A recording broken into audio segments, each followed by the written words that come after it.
Hello, everyone. Today is Sunday, March 7th, 2021, and I am so excited I can barely contain myself because we have an extremely wonderful event for you today.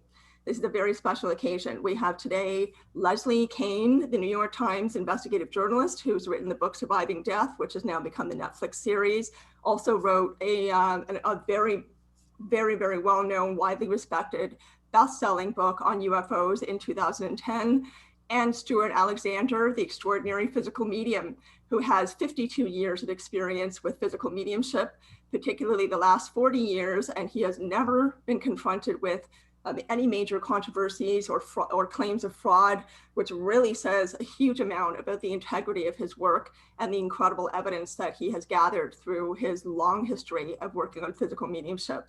So I just want to welcome these two people here today. It is a treasure to be here with you, and Grant and I are very honored. Grant is here as well, and I'll just say hello to Grant first. This is his channel, and I'm very, very, very honored to be here doing this at all, which is because of Grant. So Grant, how are you today? Good, and I'm very happy that you're excited about this and you want to do this, because this is what you like to do and I don't like to do so much. And I'm like you, I'm absolutely honored that we get to have this conversation. I've done a lot of stuff over 46 years. I've seen a lot of weird stuff, a lot of important stuff. I think this is one of the most important stories I've ever come across, and so I'm honored to be able to share the message. Thank you. Yes, ditto, ditto, ditto. And I'd like to just say before we say hello to Stewart and Leslie, the emphasis of today's talk is on physical mediumship, Leslie's knowledge of Stewart's work and her support of it and her experiences within it, and also, but mostly Stewart himself, his long history of physical mediumship and his extraordinary book, An Extraordinary Journey, the Memoirs of a Physical Medium, which was just released in 2020 after being revised and re-edited with Leslie's contributions. So Stewart, it is an honor to have you here. Thank you so much for being here today. And how are you today? I'm fine. Thank you very much, Sinead. It's a pleasure to be here, and thank you so much for the invitation. Thank you. Oh, believe me, the pleasure is all ours, all ours. And Leslie, how are you doing today? Thanks so much for being here. I'm doing well, Sinead. Thank you very much for having me. Wonderful, wonderful. So our talk today is going to be, again, about Stewart's work, Leslie's knowledge and understanding physical and personal experience of that, and Stewart's book. So in the beginning of my research into this topic, not to mention the work of both of you and the involvement that you have with each other as now friends, as well as fellow, researchers and investigators. I was looking at Stewart's book and making my way through it. And the first thing that stood out to me is practically the first thing in the book, which is a poem by Charles Henry Brent. And I thought that this would be the perfect opening to our conversation. So I'm just going to read that poem right now. And then I have a question for you, Stewart, after this. The poem says, "What is dying? I am standing on the seashore. A ship sails to the morning breeze and starts for the ocean. She is an object, and I stand watching her till at last she fades from the horizon, and someone at my side says she is gone. Gone where? Gone from my sight, that is all. She is just as large in the masts, hull, and spars as she was when I saw her, and just as able to bear her load of living freight to its destination. The diminished size and total loss of sight is in me, not in her. And just at the moment when someone at my side says she is gone, there are others who are watching her coming, and other voices to take up a glad shout, here she comes, and that is dying." And Stewart, I would love to know what made you choose this particular poem. It may seem obvious, but at the same time, I would love to hear you describe your choice in choosing that poem and including that at the front of your book. Well, the best way that I can answer that, Sinead, is that when I first read that poem, it literally moved me. It put a lump in my throat. And I thought that describes perfectly what dying is.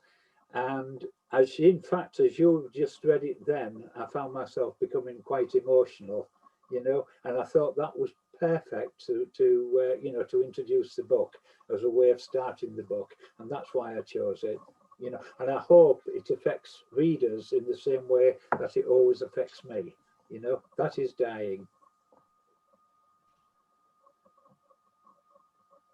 Thank you, Stewart. And in this poem, do you feel like the medium is the ocean that's carrying No, the ship back and forth from shore to shore? I suppose in a manner of speaking, perhaps it is. Perhaps it is. It's just simply describing what death is, that at the moment a person dies, then we think of them as being gone. Absolutely, they've gone from our lives. But a moment later, in the next world, their loved ones are waiting to welcome them. And here she comes, here he comes, and that is dying, you know? A Mhm. loss, a loss in our world, but you know, to the next world. Wonderful.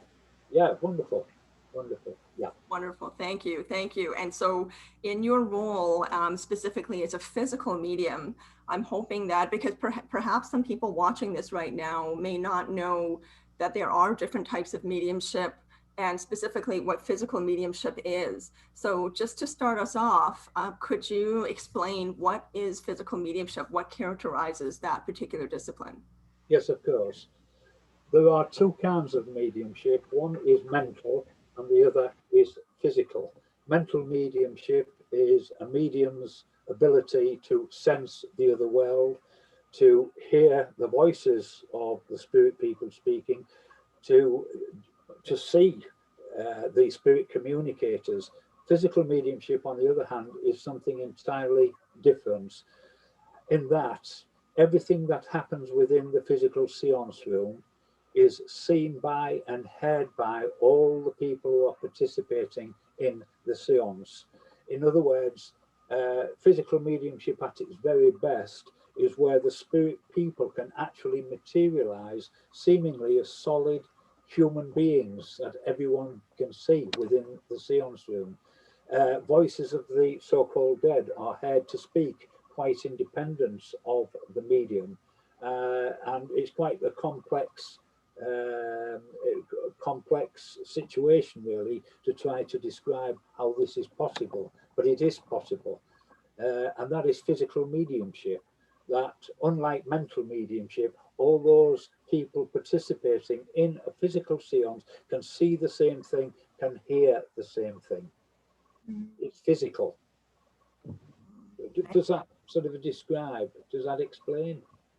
Yes, yes. I'm also thinking about the methods that are used during the seance. I know that you are known for your integrity when it comes to how you run and organize seances. And as an example of that, you have reflective patches that you'll put on your knees. And I believe reflective patches also on the curtains that are before you, so that people know where you are in the room at all times. And perhaps you could talk a bit more about how you lend a feeling of integrity and authenticity for people coming into the circle who may not have experienced this type of mediumship before. Of course, of course. I firmly believe that anyone participating in a so-called physical seance should never ever leave the common sense outside of the seance room. If I sit with another physical medium, then yes, I sit as a spiritualist, but at the same time, I don't leave common sense outside the seance room. And I think that is very, very important. Now, when I first began to work in a public sense as a physical medium, and I must say that many years had passed before I agreed to do that, for many years, I just simply sat within my own home circle. That is a group of people, friends, that sit week after week, month after month, year after year to communicate with the spirit world. Well, there was a reason why I finally decided to work publicly, occasionally publicly, but I won't go into that at the present time. But the thing that occurred to me straight away was that most of the people who would be sitting with me, the general public, they to them I would be a stranger. I would be a total stranger. And therefore I thought it was important, as far as I'm concerned, it was of vital importance that no one should leave that seance after the seance had taken place, after it had ended, with any doubt whatsoever that everything that occurred was not fraudulently produced, that it had been genuine spirit communication. And for that very reason, I insisted back then in the early days of working publicly of being roped into my chair, round my wrists, round my arms, round my legs, round my ankles, round my chest, and luminous tabs on my knees at the same time. And this is something that I did for a long time. And what changed it was one occasion when I sat publicly, and my wife was sat outside the séance room. She always does, to make sure that once the séance begins, no one can enter the séance room. So she actually sits there to make absolutely certain that no one can do that. And she sat there, and after the séance, people were leaving the séance room talking, and two psychical researchers were walking past, and she heard one say to the other, well, that was very interesting, but did you notice that the ropes around his chest were evenly spaced at the start of the séance, and at the end they were all bunched together? In other words, insinuating that somehow I'd managed to get out of the bindings. And my wife told me this, and I thought, this is absolutely ridiculous, you know? And I insisted on even stronger, secure ropes, etc., etc., etc. And after a while, I thought, this is ridiculous. This is absolutely ridiculous. Physical mediumship is not just simply a display of physical effects. It should also be backed up by communication, what is actually being said by the spirit world. And if we put that, the evidence that the spirit people produce, if we put that together with the physical aspects, demonstration within the séance, well, that puts forward a very, very strong case for survival and communication. And I thought, that's it, I'm not bothering anymore.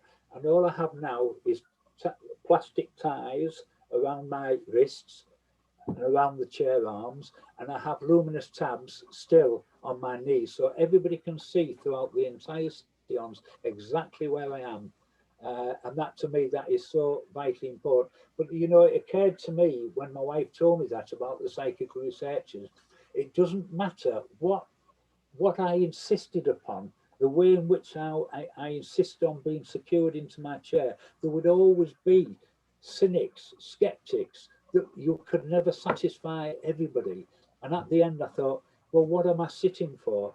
I'm sitting really to, you know, to allow the spirit world to communicate through me.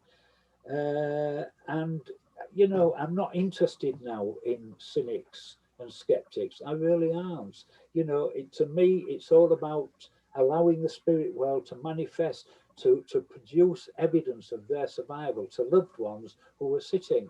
That's what it's all about, you know. I hope that answers the question. I tend to get a little bit emotional about it. Well, I can certainly see, you know, your passion for what you do, Stewart, your joy and your great interest and just commitment to what you do. And this reminds me of also some adjectives that I've come across in my research about you. And also as I was reading your book, there are several words that stand out to me that describe you. And I know that you are not crazy about interviews being about you personally, but of course, you are involved because this is happening through you. And so my question is related to how your personal qualities and characteristics play into your skill and mediumship. And this is what I want to ask you. As I was reading, I came across words like courageous, integrity, honesty, authenticity, you know, that you are someone who faces skepticism, you want to investigate. You don't want to just present physical mediumship. You are actively investigating this yourself. You are constantly remaining curious. You are constantly questioning. You are constantly evaluating.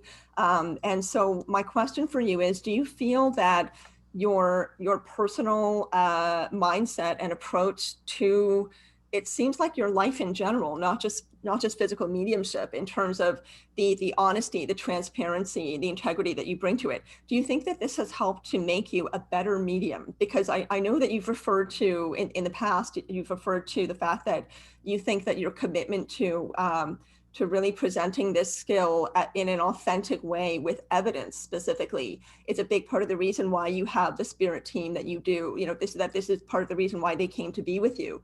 So again, my question is, you know, how do you feel that these qualities and characteristics that you are so committed to, how do you feel that they make you a better medium?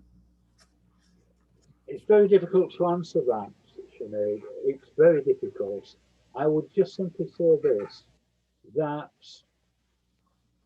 from the very beginning, when I first discovered spiritualism, and I'm going back now 52 years, when I first discovered spiritualism, prior to reading the book On the Edge of the Etheric by Arthur Findlay about his experiences with a physical medium, I knew nothing about spiritualism whatsoever.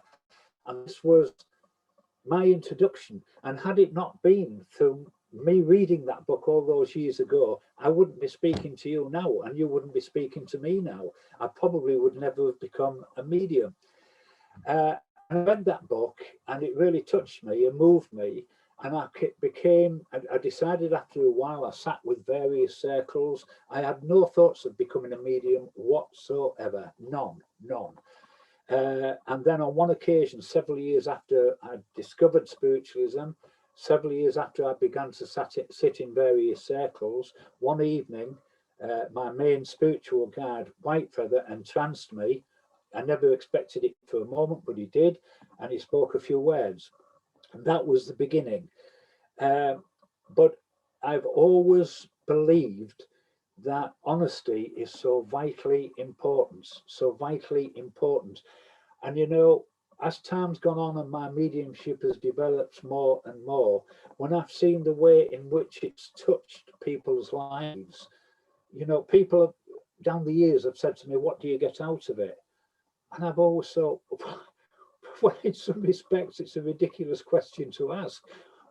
What can be better than a grieving person coming to sit with our circle, and leaving the séance room knowing beyond question that their loved ones have survived death and have communicated with them? That's what I get out of it. You know, it's wonderful, absolutely wonderful that this happens. And incidentally, I won't see it as a skill at all. It's not a skill, and I don't see it as a gift. It's not that either. It's just something that is within me, that over a long period of time, the spirit world have gradually developed. And it's interesting because the first spiritual guide work with me was an Indian guide by the name of Kean. And then several years later, this little boy suddenly arrived, Christopher, and he began to work with me as well. But his responsibility was to produce survival evidence. And then some years later, Walter Stinson arrived. Now, people who know about spiritualism, about psychical research, will instantly recognize the name Walter Stinson, because Walter Stinson, back in the 1920s and 30s, worked from the spirit world through his sister's mediumship. She was known as Marjorie the Medium. She was also known as the eighth wonder of the world. She was also known as crown within spiritualism, the jewel in the crown of spiritualism. And he worked with her. And sadly, today she's regarded by the research world as one of the greatest psychic frauds history. And it is so wrong. It is so wrong. But when he returned to work through me, he said that he would like to try to complete the task he commenced all those years ago, back in the 20s and 30s, working through his sister's mediumship. And he became responsible for producing the physical effects, which I'm sure we can talk about later. And then on top of that, we suddenly got this lady a few years later by the name of Frida Johnson. And now she is responsible for providing survival evidence. And then we have a Dr. Barnett, who is responsible for performing healings. So this team has gradually been created over a period of many years. And, you know, we look upon them not as spirit communicators, but as friends, because that's what they are. In fact, I would trust those spirit people those spirit people within the team, I would trust them more than I would trust most people of this earth, on this earth. And I would, because they've worked with me for so many years and never let me down. So I hope that answers your question. I don't know. I'm going to jump in with one question here and then go quiet again. Can you explain a little bit more detail on closed circle and open circle? Did you use an open circle or a closed circle? Because I know as an investigator, there's always this sort of controversy about allowing investigators, skeptics in, the idea that they may be drawing energy, that the spirit team is using the energy of the people sitting as well, and that a lot of groups will not allow people if they don't really know who they are. Can you talk to that? Yes, it was initially a closed circle, what we refer to as a home circle.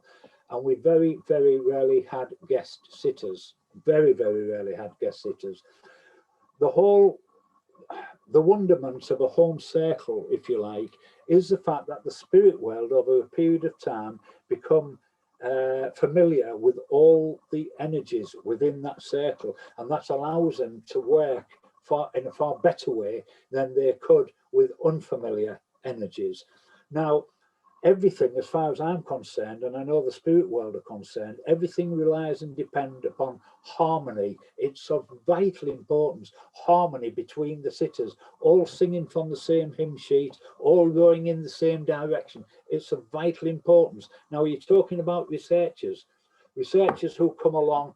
I understand and I accept the fact that obviously they always say with an open mind, willing to be convinced, but I very much doubt that. Like a magician, you know. No, Houdini story, yeah. Yes, but so straight away, the harmony, the total harmony, which is so important to communication between the two worlds, is disturbed. You know. Now, many years ago, we had two very reputable, knowledgeable psychical researchers sit with us. And sat with us on several occasions. One of those researchers I'm still in contact with to this very day, and we've been friends for many years. And he came occasionally, until age got in the way, he came occasionally to sit with the circle, and it was in perfect harmony with the circle. I don't know if that answers the question, but everything depends upon harmony within the circle. And when harmony is present, then anything and everything is possible. Just a little follow up on that. You pointed out that it took a lot of years. I don't think people realize how long it took you to sit in that circle before something actually happened. This is not an easy thing to do, physical mediumship. Yeah, apparently it was a lot of tea and biscuits for a while there, right? That was the highlight of those nights, Sinead.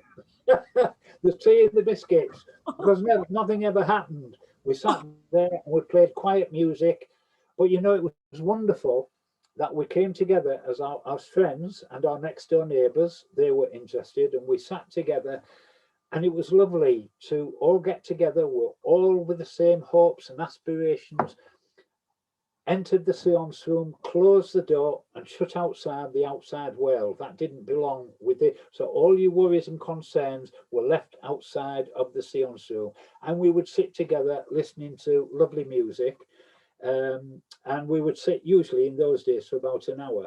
And nothing ever happened. But it was lovely to have the tea and the coffee and the biscuits and cakes afterwards. And that was the highlight of those nights.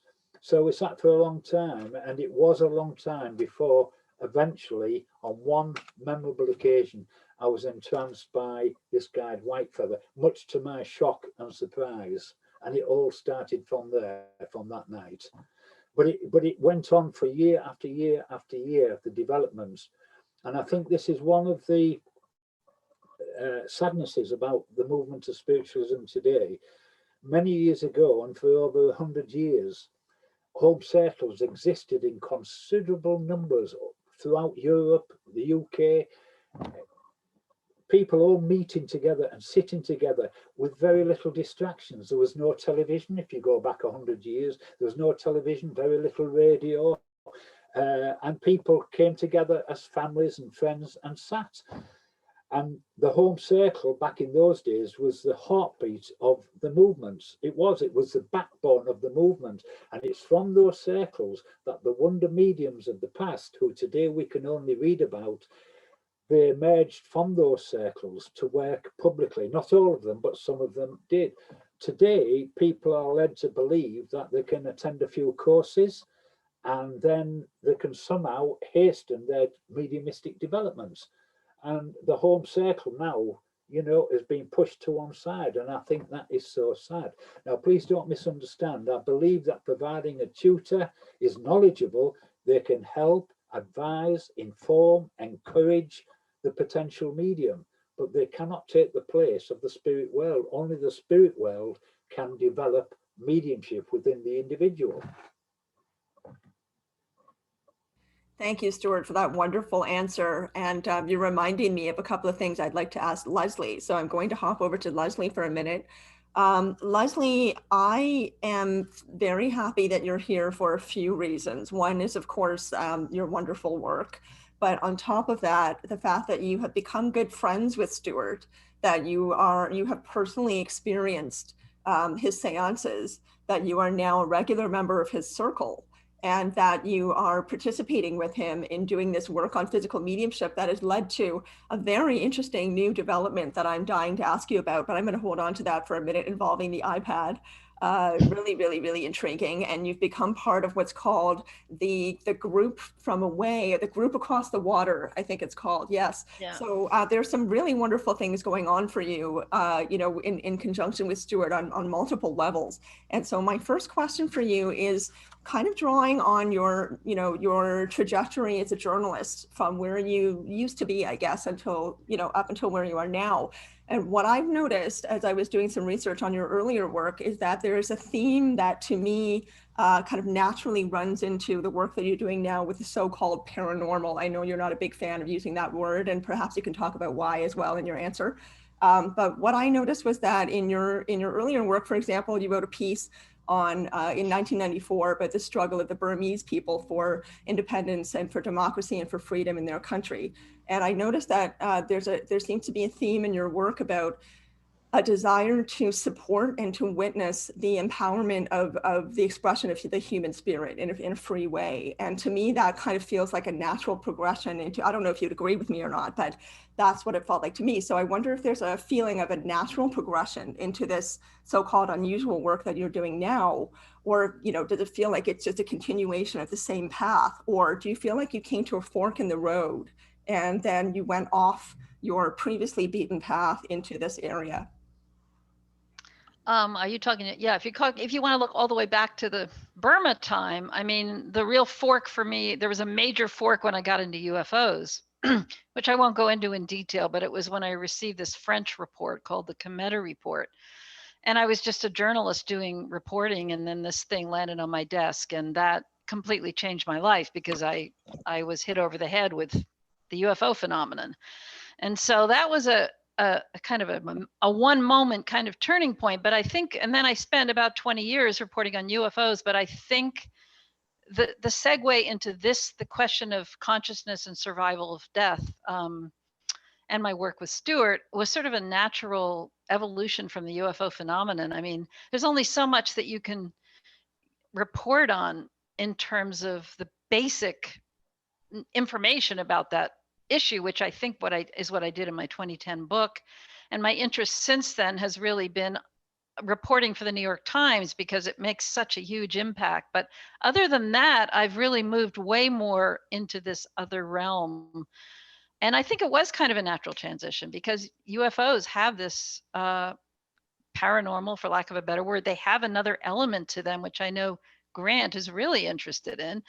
And I became more and more aware of the sort of consciousness connection to the UFO phenomenon and how much I really didn't understand about that.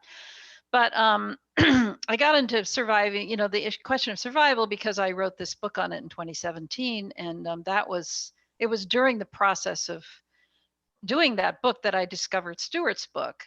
So I can't, you know, I think it was a kind of a natural progression. I feel like this really was an expanding step for me to move from the sort of more physical element of UFOs to this bigger question of whether we survive death or not.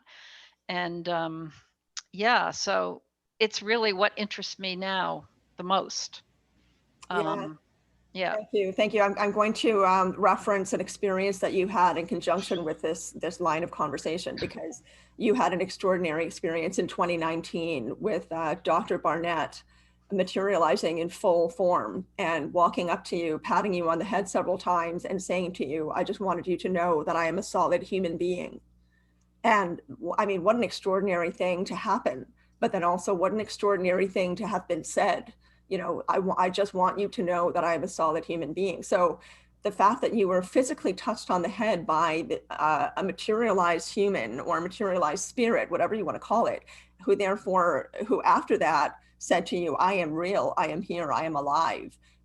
What was that like? And, you know, in conjunction with your desire to authenticate physical mediumship and mediumship and life after death in general, you know, that the consciousness of who we are does continue past the disintegration of the human body. How does that all tie together for you? I'm dying to know. Yeah, I mean, it's so hard to describe what that experience is like. I tried to, in my epilogue to Stewart's book, I tried to write it as best I could, to write about what it felt like. And it's just, it's so indescribable. I had been with Dr. Barnett a few other times, maybe twice before when he materialized, but this time was the most intense because because of the time he spent. So just so that people understand what happens, first of all, Dr. Barnett is one of Stewart's spirit team, I guess you call it, his spirit friends, who normally communicates through independent voice, which means he doesn't speak through Stewart's body, which the others do, but he speaks separately from Stewart's body. He uses ectoplasm to form his own way of communicating. So his voice is extremely familiar. And occasionally he will fully materialize and walk through the room. And so on this occasion, what happens is Stewart will be inside the cabinet when this happens. This is a curtained kind of enclosure, which normally he's not inside, or it's completely opened. So they close it before this event happens to kind of concentrate the energy the best way. I mean, you know, who knows what's really going on, but anyway. And then it has reflective patches on it. Is that right? That's right. And so you see, so we're in the dark for all of this because this can't happen in full light. Unfortunately, we all wish it could, but you can see the little tabs on the curtains, and you can hear them flapping, and then you see them open. And then you can hear Dr. Barnett walking through the room because it's a small circle, and he will walk around everybody. And often he will make sounds with his feet just so that people can hear him. Sometimes he'll bring helpers with him. Sometimes people will feel hands on their, you know, as he comes out. From his helpers that he brings, they're often children. And so somebody will be sitting in one spot. I feel two hands on me, and somebody else will feel, I feel hands on me, you know? So anyway, on this occasion, I mean, he walked through the circle and he stood right in front of me, and you know that he's right there because you hear the voice right in front of you. But also he has these large materialized hands, and he put them on the top of my head like this, although they were facing that way, and I could feel them. And he would just like, I'll just do one. He's like going like this, bouncing it like really fast, both his hands on my head for like 30 seconds. I mean, I know how long it was because we had an audio tape, and it was a really long time. And he said what you said. I just wanted to let you know that I can be physical or something like that. It is the most stunning, awe-inspiring, transformative experience ever. I mean, you just feel like you're in some other reality of glorious reality. It's just this man just comes out of nowhere, right? And he's physical, and he can talk, and he can touch you, and then he disappears into nothing. And it's so mind-blowing and so wonderful. I can barely describe it. I mean, it is like being in sort of an ecstatic state almost for me, at least on that particular occasion, because it was normally he'll walk around. My other experience is he would go faster and he might just touch you once, but he really stood there, and it was like, whoa, you know? So that I'll never forget that, you know, I mean, I don't know if, I'm sure it's extremely hard for people to accept that anything like this can ever happen. but it really happens. And I mean, I have worked with Stewart long enough and studied, when I first started working with Stewart, I of course checked out every possibility that there could be any tricks, even though after reading his book, it was pretty clear to me there weren't, but I still did my job. And I've also studied mediums of the past in which these things have happened under strict controls and studied by astute Nobel Prize winning scientists who've gone into these seances with mediums and, put them under incredibly strict controls and have documented the reality of these things happening. So, you know, I mean, I went into this having studied all the previous cases, the most authentic ones, and I thought, well, if it happened then, why can't it happen now? It's really not that, even though it's mind blowing. So I just feel it was important to me when I wrote my book to kind of lay out what some of the history of this is before I wrote about what happened with Stewart, so people would have some context, because it is so hard for anybody just coming out of the blue to really understand and accept that this could be possible, which is completely understandable to me. It is understandable. It is, and Yeah. at the same time, one of the reasons that Grant, and one of the many reasons that Grant and I are so pleased to have you both here is because you both really emphasize integrity, in your work. And I feel like the fact that this happened to you, Leslie, as a New York Times investigative journalist, as somebody who researches the heck out of everything that you print before you print it to make sure that it actually will hold water. That I'm grateful for that, because the fact that you're able to share this story brings more weight to people who may not believe, and that's incredibly helpful to Stewart and other physical mediums. Not that Stewart himself isn't able to validate this experience. Of course, he's got substantial evidence on his own, but you as a kind of public figure and somebody who's published, and that's your line of work, is that you put your writing into the world. It just really is a wonderful, I was going to say coincidence, but that's not the right word at all. A wonderful gift that you experience this and are able to share it with other people. So before we move on further, Grant has a question related to what you were saying earlier, Leslie, about UFOs and the connection to the work that you're doing now. Grant, okay, but I think Stewart wants to say something. I can sorry, see. Stewart, please go ahead. Yeah. Please go ahead. Yeah, may I say something, Sinead? I would perfectly understand if people who have no knowledge of this whatsoever would conclude that perhaps it's me and not this Dr. Barnett. So I'd like to, if I may, you may have already read this in my book, Sinead.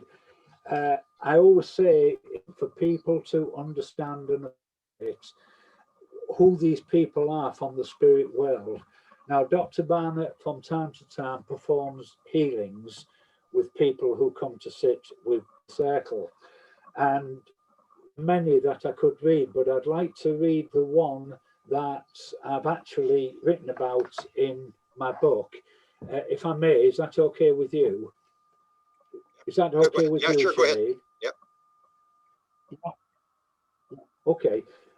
So this was written by a gentleman called Robin Hodgson, and he came to us as a guest sitter. And this is what he actually said. He wrote this, not me. He wrote this.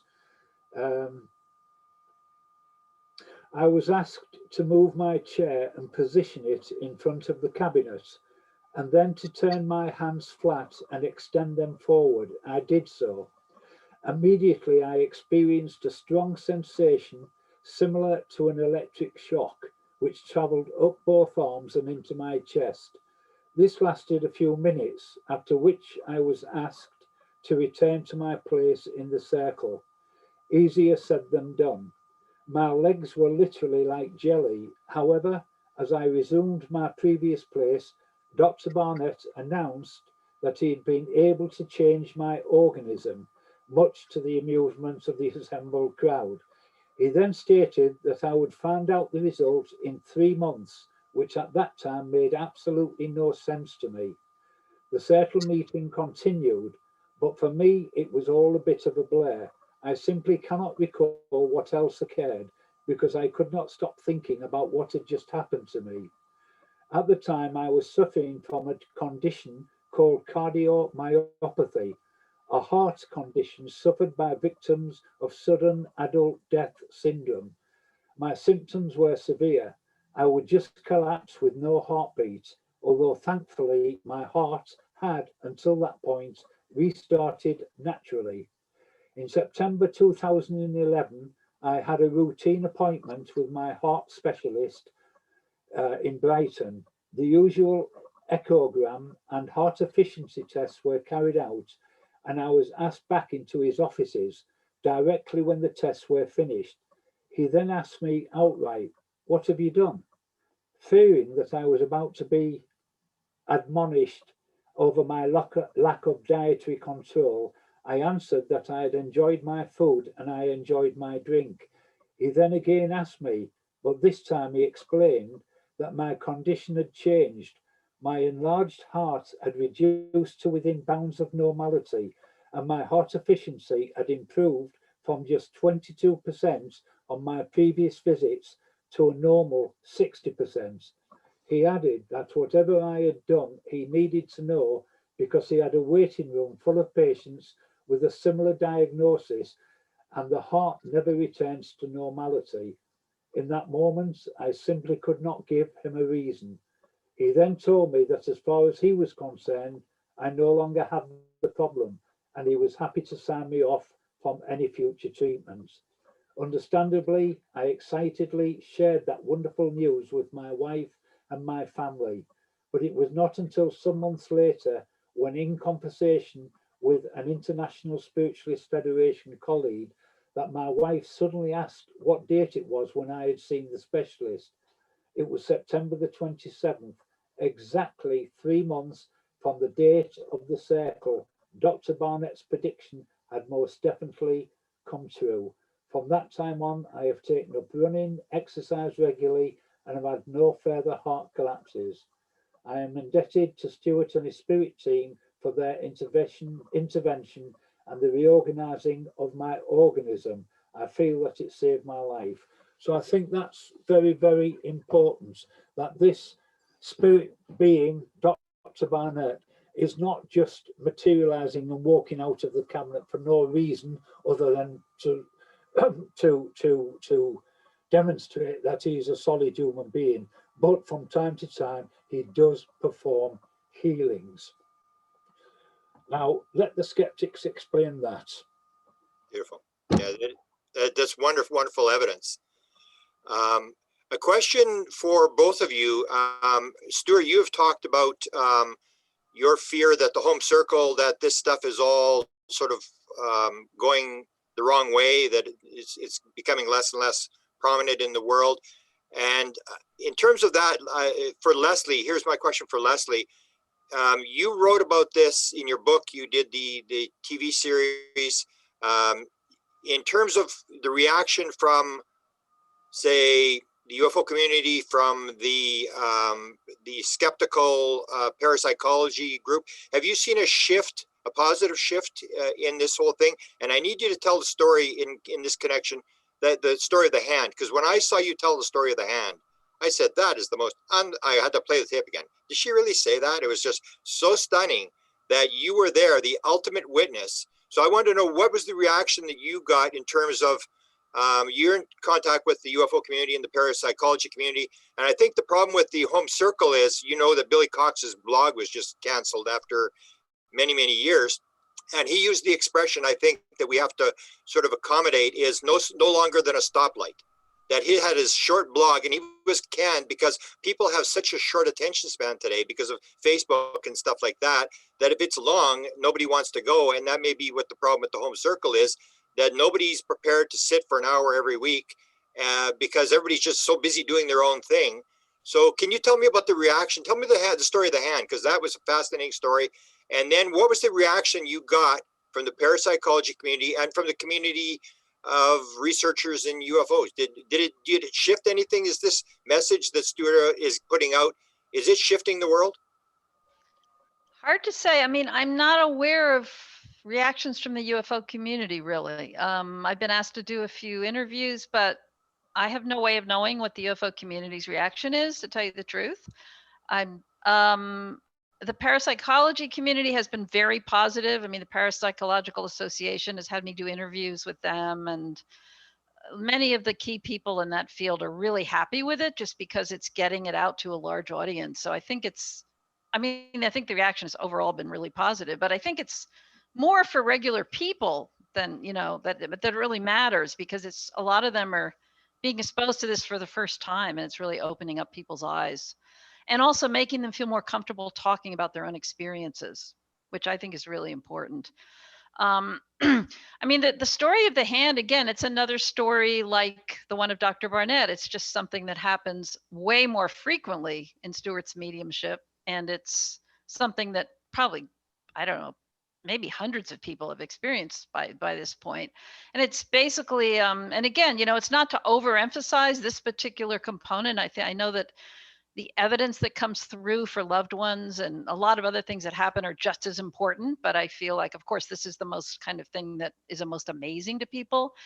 But so just to tell the story, what happens is that, and this happens in the light, which makes it particularly wonderful, is that there's a table put in front of Stewart with a red light under it, so that there's light that comes up through the top of the table. And Stewart is strapped into his chair. He's a ways away from it, but when somebody's called to sit on the other side of that table, and you can actually see the cloud of ectoplasm come over the table, and then you can see it kind of comes in like a mass. It looks like kind of water or something, and then you can see it kind of gradually, it gets these fingers and a thumb, and then all of a sudden it's physical. You just see it, suddenly it's three-dimensional, and the hand will bang on the table so that it's physical. And then usually the second step is that the hand it'll go off and then come back and reform in the ectoplasm. And the person opposite the hand will be allowed to touch it. It's Walter Stinson who is doing this, and he's talking you through it, and he'll say, now you can touch it, and then it's happened to me numerous times. You hold the hand, you feel it. It's exactly it feels just like a human hand. Although in my experience, it was extremely large, soft, like a baby's skin, like brand new skin, and very warm. Those are the three things I remember. But everything about its structure and its movement is just like a hand. It's a materialized hand. It's a human hand, and then it recedes off the table. There was one time where there was a sleeve on it. There were other times where everybody in the sitting has come and put their hands on the edge of the table to show that nobody else is doing this, which is obviously they're not doing. I've been in there where it's so clear that, this is a materialized hand. You can see it from start to finish. So yeah, it's really, really a wonderful thing. A lot of it because it's visual, and you can touch it, and you can hear Walter talking. He usually will say to somebody who is going to be invited to do that, he'll say, would you like to hold the hand of a man who has been dead to your world for 100 years? That's his line. And it's most people will say, well, yes, of course. So anyway, that is another amazing experience. Yeah. And it's almost like I've seen it and done it so many times now that it's wonderful every time, but it's not the kind of unique experience for me that the full materialization was, but it's unbelievable. And it's always something that you want other people to see and experience, because it's so validating. Beautiful. We'll get. I want to get Stewart to talk about the future of this phenomena. But you made a point that I think I should point out. Is that's what I said. You are the ultimate witness. You are the witness that sort of made break this thing. Because you know what it was like with the New York Times. So you said go to the people. Because we've been fighting this UFO thing for like 30 years, and suddenly the New York Times puts it out, and everyone goes, "Oh, it is real." And then suddenly it shifted everything, and it was a key thing. It was that you were there, and I said, Stewart, you could not have had a better witness than you being there. So, Stewart, can you talk about the future of the physical mediumship? And are you going to sit after COVID? Are you going to go back to sit in with your family, with your circle? Oh, absolutely, absolutely. We've sat now. The home circle has sat for almost 40 years, every week for almost 40 years. And so we had to stop sitting last March. So we've now been a year not sitting. And not only do we miss each other's company, obviously, but we also miss our spirit team tremendously, because they're like family to us. I can't even imagine what they must be thinking. But yeah, so once the pandemic has finally gone, fingers crossed, then we shall start sitting again, and then hopefully sometime afterwards we shall start running our special guest circles as well, you know, because that's what it's all about, to share this with people, with sincere, genuine people, and particularly people in need, you know. Since the Netflix series, I've had so many emails. It's unbelievable. From morning till night, I'm working at replying to emails, and many of those are from bereaved people. And you know, even now, every time I read one, it puts a lump in my throat. You know, so many people are so desperate to make contact with their loved ones that they've lost, and it's so I've said to all of them, look, contact me, give me a reminder when, you know, the pandemic has gone and when we start up again. But I think I shall have to be sitting every night for the next 50 years in order to accommodate them all. Yes, I think it's a great shame that today people are not, or very few people are prepared to sit and wait upon spirit in the way that they did for over 100 years. You know, people want instant, we live in an instant world, don't we? People want instant results. And I've lost track over the years of people that have told me that they've formed a wonderful circle and they're starting to get results. Some months later, I've spoken to them, and how's the circle going? Oh, well, you know, it collapsed, but I've got another circle, and this is how it goes. You know, I think it's such a shame, because physical, particularly physical mediumship, its development cannot be rushed. It takes time. It takes time, sometimes years it takes, you know, to develop.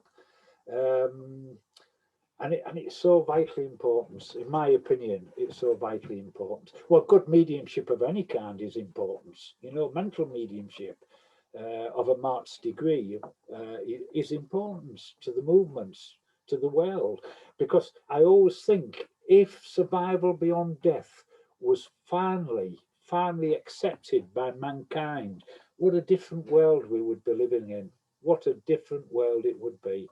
Wonderful, you know. Yeah.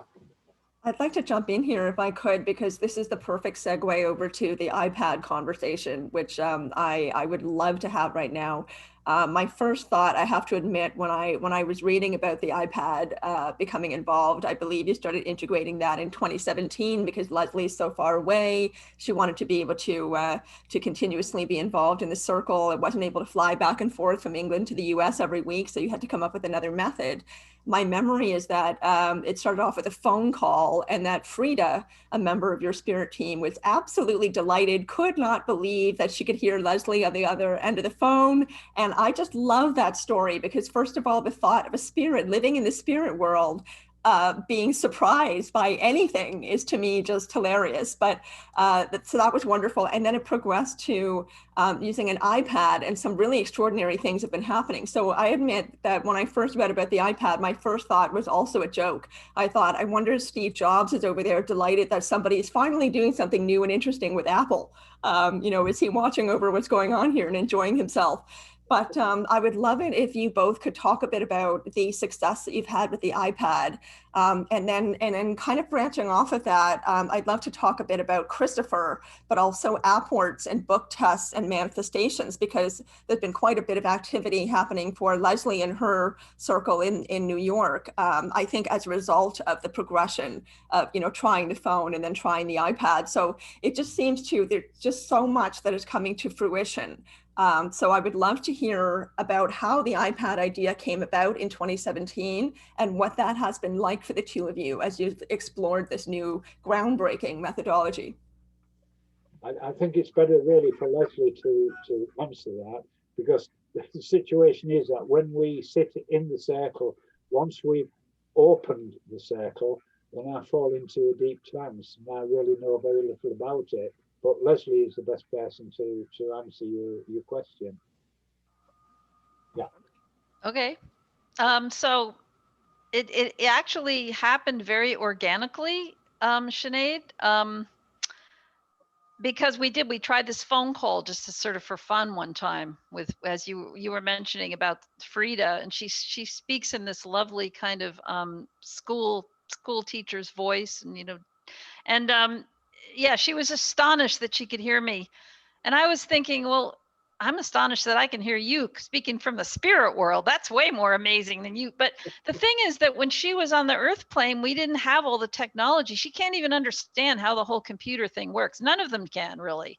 They don't understand. So the way when we eventually segued to the iPad, and it was an important decision. We had to ask the spirit team whether it was okay, and Stewart had to feel comfortable. And now we're just totally used to it. But uh they so we tried it with the iPad, and it's basically like it's almost like I'm in the room, because I can hear them and they can hear me, and this iPad is placed upside down in the seance room, so there's no light that comes out of it. But so you're in the dark in there anyway, so my voice is there along with everybody else's voice, but the spirit team cannot understand how this works, which is, they just don't get it. But it doesn't matter to them because they feel like I'm there, and they also say that distance means nothing to them. Wherever I was in the world, it doesn't matter. So then it evolved that I started doing this every week, and I've created a little space in my apartment that I can black out and everything. And I'm now joined by Mike Anthony, who the people who watch Surviving Death will have seen in that series, who's been an incredible friend and fellow sitter for a few years now. And his family members will sometimes join us. And yeah, a lot of things happen. So because this was a brand new situation, Walter was very excited about trying new experiments, because Stewart's mediumship is always evolving, always growing, always developing. They're always trying new things. And so here he had the opportunity to see if he could be felt or make things happen in my space, not just in the seance room in the UK. And so over a period of years, he's worked with trying to bring his energy into the space and seeing if Mike and I can feel his energy on our bodies. And it's been a long progression. But one of the turning points for me was when he told me I had felt something in a certain place. I think it was the back of my neck. You're always saying, well, I don't know if that's Walter. I could just be creating that or something. But there was one time where he told me that he had touched me in that specific spot before I told him, and it was exactly where I had felt something going on. So it was kind of a confirmation, because usually he likes us to tell him what's happening, and then he kind of uses that to it's like a scientist gathering data, so he knows what to do next week, because this is all new for him. He's trying to make this thing work, and he's never done this before. So anyway, we've been working with this, and more manifestations have been occurring in our physical space, over time. And it's just a wonderful thing that I feel so fortunate to be able to join this way every week. Yes. If I can jump in, I can't see anything, I can certainly experience it, and I can't see, but I feel like I'm just there in the room. It's just wonderful. Yeah. Yes, yeah, the energy, you describe it beautifully, the fact that the vibration is there and that the spirits are actively assisting you in creating that vibration, that energy in the room. But there's also some really fun stories. Christopher, who seems like a really mischievous monkey, he loves playing tricks on people. He's hid your glasses. You have a handprint that appeared on your window, palms and 5 fingers, that seems to be now permanently on your window. All you have to do, I believe, is breathe on it, or some fog can appear. The handprint is still there on the window, no matter how many times you might have cleaned it. And then the night before you were going to submit the epilogue for Stewart's book, another handprint appeared, this time in your bedroom window, I believe. So there's just, and also the book test that Frida had you do, where she directed you to a specific book, the 7th or 8th one from the left on your shelf. And can you talk about that a little bit? Yeah, I mean, and Stewart, anytime you want to jump in, feel free. But the book tests are really incredible. And they don't always work. I mean, and Frida doesn't even understand why some work and some don't. But what happens is she, like you said, she told me, after the seance is over, and go to like the top shelf of your bookcase, and I have a huge bookcase, lots of books, 2 bookcases. Go to the top shelf, 7th book in from the left, open up the book and go to the page, well, I'll just make it up because I don't remember the detail. Let's say go to page 89, it'll be on the left side of the book. Go 16 lines down and you're going to find the word or the name Tony or Anthony. I remember that's one of the ones she did. It was very specific. So after the seance was over, I did exactly what she said. I opened up the book, went to the page, it was on the left side, counted down, and there it was, the word Tony, the name Tony. And it was like, Stewart had never been in my apartment, you know? I didn't even know that that word was in that book, obvious. It was just so stunning when that happened. And she's done, I don't know if Stewart, I know you feel the book tests are really important evidence. I wonder if Stewart, you want to talk a little more about book tests because they're just so phenomenal. Yeah, please, Stewart. And if you wouldn't mind also adding in perhaps a bit about apports, which I think Christopher seems to be particularly skilled with. The apports and the book tests both. Please speak at length about those if you feel you'd like to. Yes, absolutely. To me, the book tests are of considerable importance, because I appreciate and I understand that people with no knowledge about physical mediumship who may be listening or may watch this in time to come would dismiss the physical manifestations. You know, I understand that, you know, because it's outside of their knowledge. But what I've always said is that, all right, it's possible to dismiss even mental mediumship, you know, oh, it's a lucky guess or whatever, you know, or perhaps the medium knew something, or it was cold reading or whatever. But to me, the most important thing of all are the so-called book tests, because I've never even been to America. I've never been to America. So, you know, the fact that Frida, I'm assuming it was Frida, gave Leslie that correct book test, to me is absolutely fantastic. And I say, let the skeptics and let the critics explain that away. There is no explanation for it. You know, there is no explanation that can be put forward. And I think it is of such vital importance. Now, I do know, and Leslie's mentioned it, the fact that occasionally Frida is wrong, entirely wrong in what she says, you know. Sometimes she's partly correct and sometimes she's totally correct. And this has gone on for quite some years now. The very first one, the first ones that were ever given were given by Christopher, and that was before Frida joined the Spirit team. And it's really, really interesting because the first one he ever gave, it was perfectly correct. But it wasn't until I was writing the 2010 book, I suddenly thought, oh my goodness. And I looked at the sentence that he'd highlighted, and the final word was Frida. And that was long before Frida joined the Spirit team. And I thought, that's, you know, marvelous. All those years later, that suddenly, you know, Frida, you know. And I think it's so important. The book tests are so vitally important. And perhaps the medium who was most well known for book tests, in fact, the only one that I know of from the past through whom the book tests were given, was a lady by the name of Gladys Osborne Leonard, who was perhaps the queen of English trance mediums. And book tests were regularly given through her. But interestingly, some were wrong, entirely wrong, some were partly correct, and some were perfectly correct. And I always thought about this, you know, throughout my many years of development.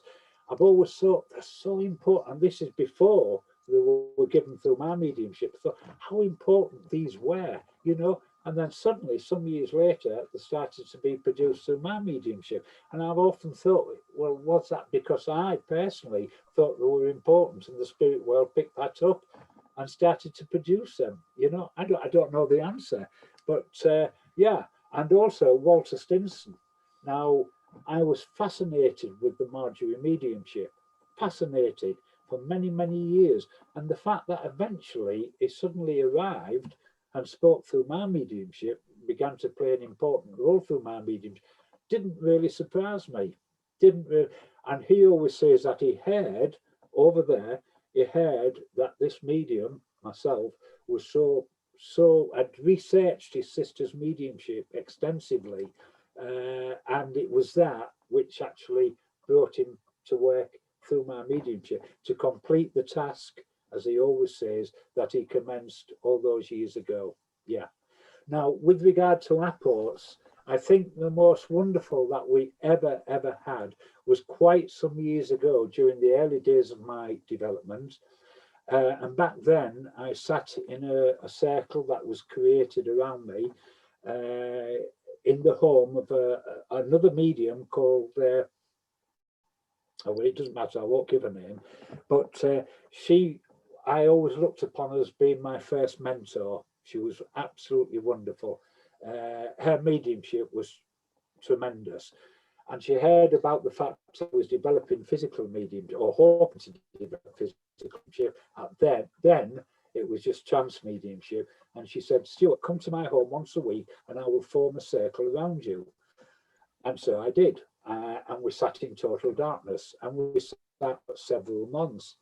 And then on one occasion we sat and nothing happened, which was not unusual. We call them blank sittings, but of course, the séance room is the laboratory of the spirit world, and we may think nothing happens, but the spirit world have probably been very busy in the background.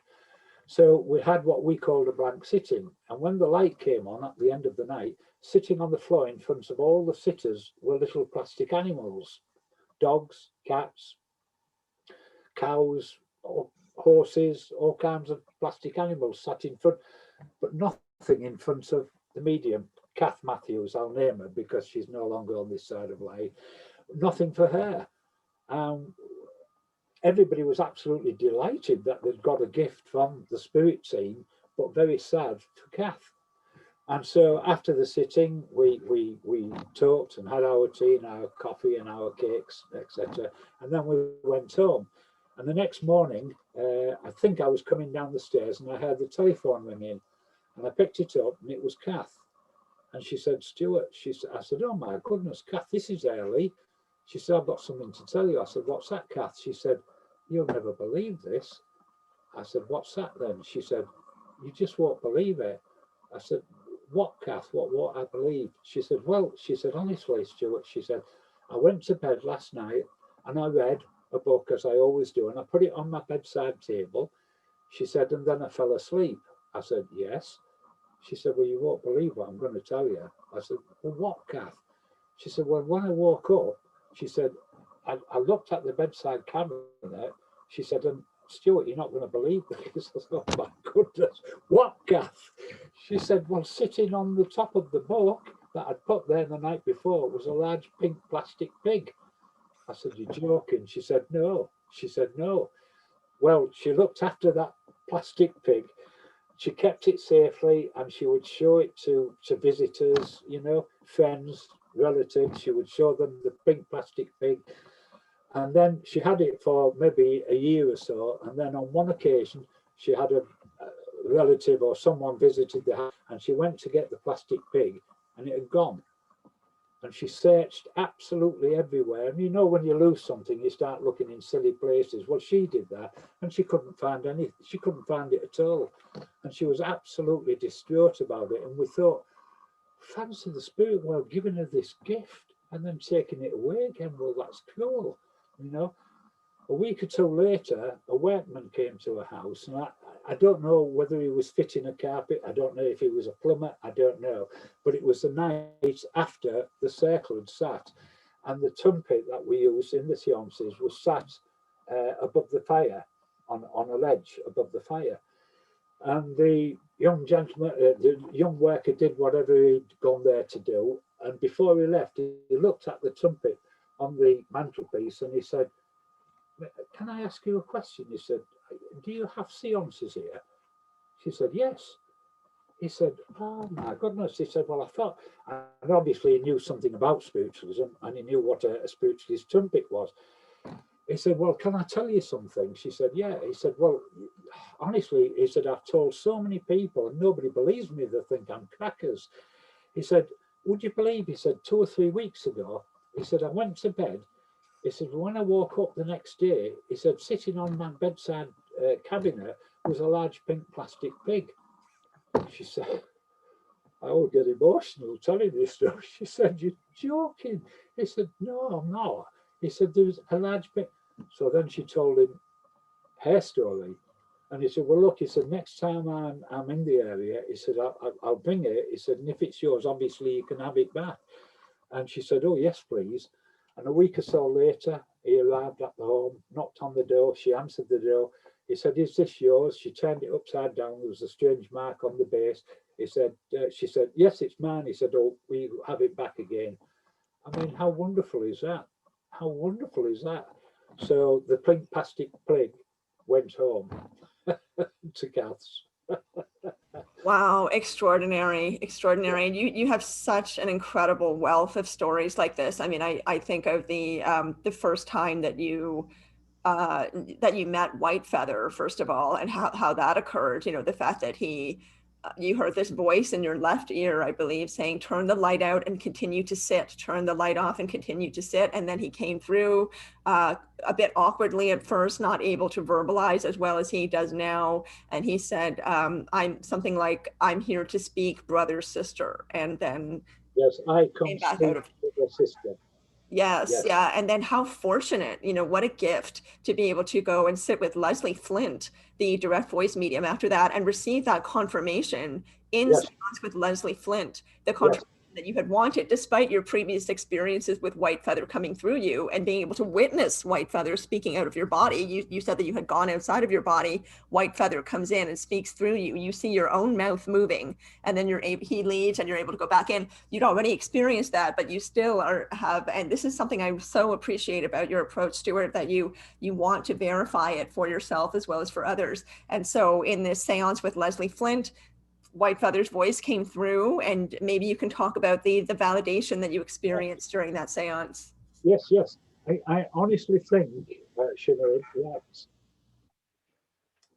if a person is honest, the developing chance mediumship, the majority, I'm not saying all because I don't know, that's outside of my knowledge, but I think that the majority would admit to the fact that they can hear the spirit person speaking through them, but they cannot stop it happening. Now, I think most people, if they're honest, would admit that. And I was exactly the same. I could hear everything that was said in those early days, but I couldn't stop it happening. So consequently, in my own mind, I'm wondering to myself, is he a separate individual, or is it an aspect of myself? Have I conjured him up to meet expectation? What is this? So I was filled with this self-doubt constantly. Was it me? Was it me? And then on one occasion, my wife was going to night school, and I said, write something on a piece of paper, seal it in an envelope, give it to me. I said, and I'm going to ask White Feather whilst you're at night school what you've written. And if he can tell me and it's correct, I will never doubt him again. She said, okay. She wrote something down, put it in an envelope, sealed it up, gave it to me. So while she was at night school, I'm sat with this envelope in my hand, saying to White Feather, come on, White Feather, what's she written? What's she written? And time passed and then suddenly I saw a riverbank, and there was a dog running up and down the riverbank barking, and the sun was shining. So I thought, right. So when she came home, I said to her, well, what did you write? She said, well, open the envelope and look. So I opened the envelope and I read, sunny day, riverbank, dog running up and down, barking. I thought, that's it. White Feather is who he claims to be. It's not an aspect of myself. And that certainty lasted for a week. And then I realized it was telepathy between my wife and myself. It was nothing to do with. And then very, very fortunately, sometime later, we had a wonderful, wonderful experience with the medium Leslie Flint. Now, Leslie Flint, for anyone who has never heard the name, was perhaps the finest direct voice, independent voice medium within the UK, beyond question. Now, in his presence, spirit people would speak at a distance from him in their own voices. I remember we had to travel all the way to London, which was for us about 4.5 hour journey, but that didn't matter. And we arrived at his home, and he had specifically for holding his seances. and there would probably be about 12, 15 people, that's all. And people would fly out to sit with Leslie Flint. And I remember sitting there, and when the lights went out, thinking, at last I've experienced physical manifestations, physical phenomena. And it was absolutely wonderful.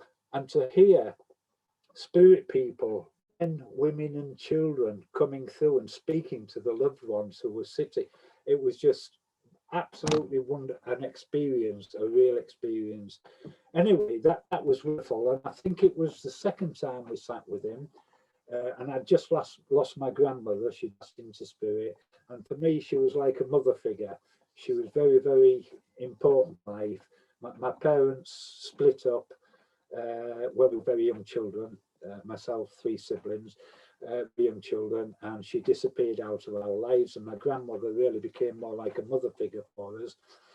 And on the day before she passed into spirit, she was in hospital, and I visited, and I sat with her. She was in a private ward, just the 2 of us, and something happened between us that nobody knew about. Nobody, even my wife, no one on this earth knew what happened between us. And so a week or so later, we sat with Leslie Flint, and we were sitting there, and after a while, suddenly I heard the voice of my grandmother speaking from the centre of the circle, and there's no question it was her. The way she spoke, the words she used, it was her. And then she spoke about that, what it was that happened between us in that hospital ward. No one on earth knew that, only me and her. And after a while she went, and that was wonderful. And I was sat there thinking how wonderful that was. And then suddenly I heard this voice which introduced itself as Whitefeather. Now I'd heard his voice before because, as I say, he spoke through me, but I was always aware of the words coming through. Now I should explain that whenever he took control of me in those days, my left hand used to curl in upon itself, almost as if it was grossly deformed. It was it wasn't painful, but it still happens to this day, but not to the same extent. And suddenly this voice started to speak, and I immediately thought, my God, that's Whitefeather, the way that he was speaking. And then it occurred to me, I thought, this is a perfect opportunity for me to find out if he really is independent of me, if he really is a genuine spirit control. And I interrupted him and said, Whitefeather, can I ask you a question? And as quick as that, he said, yes. And I said, in life, did you have a physical deformity? And as quick as that, he said, do you mean my left hand? Well, that was positive proof. And for me, I've never, ever doubted him from that day to this. You know, Leslie Flint didn't know that. You know, Leslie Flint had no knowledge of that experience I had every time Whitefeather controlled me. So wonderful, wonderful. You mentioned Leslie Flint, and a lot of people may not know you're sort of a scholar on mediums in Great Britain. You did a lot of research. You were an archivist, and can you talk about the collection that you put together that you actually are available? We can link that collection that you have, where you highlight very famous people that you looked up to and you thought was important evidence that people should listen to. Yes, absolutely, absolutely. I was, back in 1990, a new organisation was launched called the Noah's Ark Society for Physical Mediumship. The reason it came into being was because of the fact that by the 1990s, physical mediumship had virtually disappeared from the UK. The only remaining physical mediums that I knew about, or anybody knew about, was Leslie Flint and also the materialisation medium Alec Harris. He was the creme de la creme, Alec Harris. So I was appointed the archives officer because of all the research I'd done into mediumship, spiritualism over the years, the past great mediums of the past. And I was appointed the archives officer.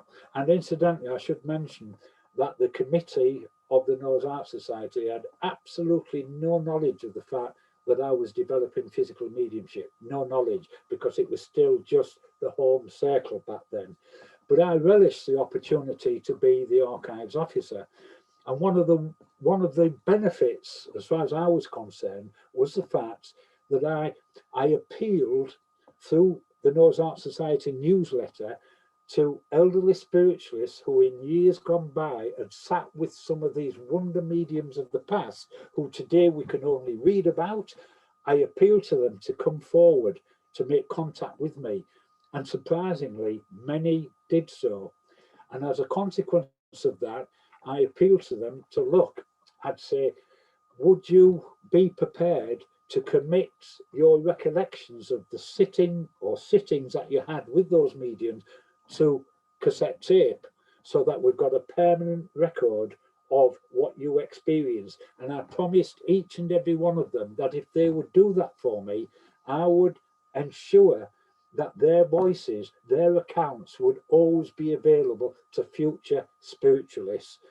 And many, I'm very, very delighted to say, many did precisely that. They sent cassette tapes in where they spoke about their experiences. And when I listened to them, it was almost as if they were describing something that they had experienced only the night before. That is the impact that them seances had upon them. And I decided at a certain point that I would create a compilation cassette tape with these various accounts of these various people, elderly spiritual, telling their stories of what they witnessed with these great mediums of the past. And that was then sent out to all the members of the Noah's Ark Society. Sadly, the Noah's Ark Society only lasted a number of years, and then it collapsed. I won't go into that. But then a few years ago, I decided that I would produce, from that cassette tape, I would produce a compilation CD. In actual fact, it finished up as 2 CDs. And so I send it out now as the Physical Seance Room Recollections.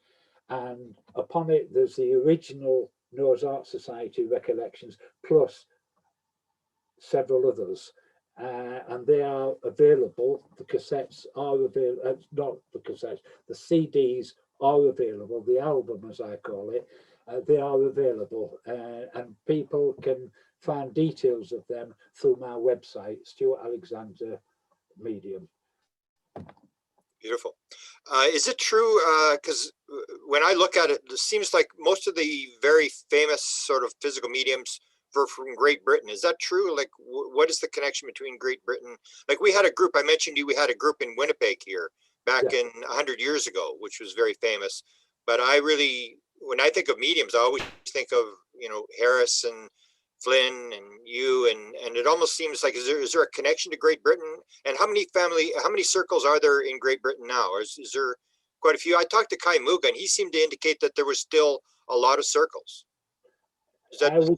I would say in comparison, Grant, in comparison with the situation, if we go back 20, 30, 40, 50 years and before that, very few circles in comparison, very few circles. A lot of people believe that they can in some way shortcut their mediumistic development by attending courses, you know, and I'm sure of that. And there are very few home circles now that I know of, that I personally know of. There have, in addition to the wonder mediums of the past from the UK, I do know that there's been many in America as well, various parts of the world, you know. I think the thing to point out is that when spiritualism came into existence back in the mid-1800s, it spread like a forest fire across America, and that's where it started, across America, throughout Europe, and then into England. You know, and people of considerable social and academic standing, royalty, people from all walks of life, you know, embraced it. People that risked the reputations, the social and academic standings, they risked everything because they firmly believed that spiritualism was genuine, that mediumship was genuine, that survival beyond death was a fact. You know, today we tend to look upon spiritualism as a religion, and I think that's so sad. I don't see it as a religion at all. You know, it's a fact of life. You know, it's a fact, and I don't know. I think I understand why it was converted to a religion. I understand all of that, but you know, I don't see it like that at all. You know, it's just a fact of life. You know. Yes. Grant, can I add to that? That, you know, I'm thinking about some of the greatest mediums of all time. One of them was from Iceland. Another one was from Italy. Another one was from Poland. Another one was from Wales, which is UK. But they really, you know, some of the greatest ones, even though there's a real emphasis and an interest in spiritualism in the UK, I think that the greatest mediums of all time came, and America too, came from a lot of different places. Well, thank you for that. Yeah. In my book, I go into who those mediums are and talk about the strict scientific studies that were done on them to prove their authenticity. And some of those three countries in particular. Yeah. Thank you, Leslie. Thank you. I'd like to ask a question that's a bit of a, not a huge jump, but a little bit of a segue here. My question is about the role of, or the significance of children in mediumship. There is a spirit team that you have, Stewart. I just want to actually lay this out clearly for listeners. White Feather is your main guide, your main spirit guide, the first one that you met who helped you get to know the rest of your spirit team and led you into physical mediumship, supported your journey. Christopher is a child who's very mischievous, skilled with apports, is responsible for raising the vibration and the energy, the feeling of joy and engagement in the room. So his role is very important. Walter, who apparently is a bit of a flirt, I've heard, he creates the manifestations. He's responsible for the material manifestations during the seances. Frida Johnson, the lovely school teacher voiced spirit, is the communications director. She's responsible for making sure that people who want to come through can come through. And then we have Doc Barnett, who is the healer. And he is, Leslie referenced this earlier, he comes through differently. He manifests his own voice box out of the ectoplasm rather than coming through the same way that the others do. So I just wanted to lay those members of the spirit team, the spirit circle out clearly so everyone knows who we're talking about here, maybe a little late in the conversation, but still. So with regard to the significance of children in mediumship, my question is twofold. And I'm going to start with the first one. The first one is, what were the two of you like as children? And the reason that I'm asking this is because a lot of people who end up in the paranormal world say that when they were children, they had an experience that you know, woke up their curiosity or changed their perception, or perhaps they didn't have an experience, but just had that wonderful openness to everything that children have, that natural curiosity to experience and absorb everything around them. So what were the two of you like as children? And do you see any connection between what you were like as children, perhaps any experiences you had when you were children, and the work that you do now? Stewart, I'll ask you first.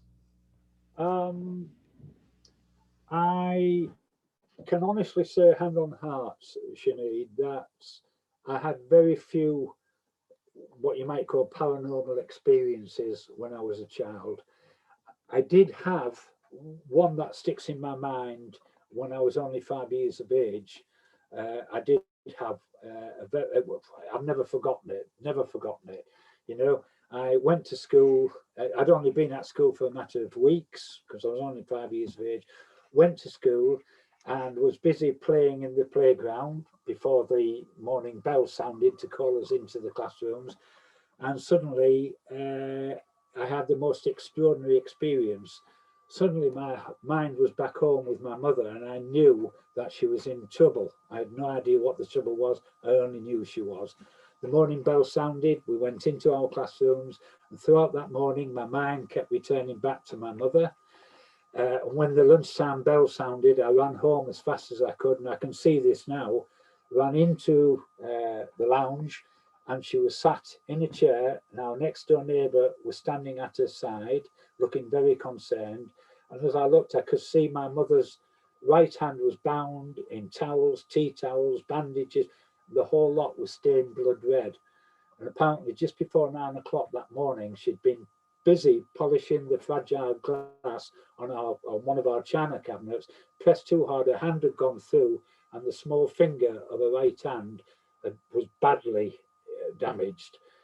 Moments, why she hadn't gone to the hospital straight away, I have no idea. I just know that moments later, my father arrived home for his lunch, took her to the hospital, And had you come across her at any time throughout her long life, you would have seen the small finger of her right hand was in the palm of her hand.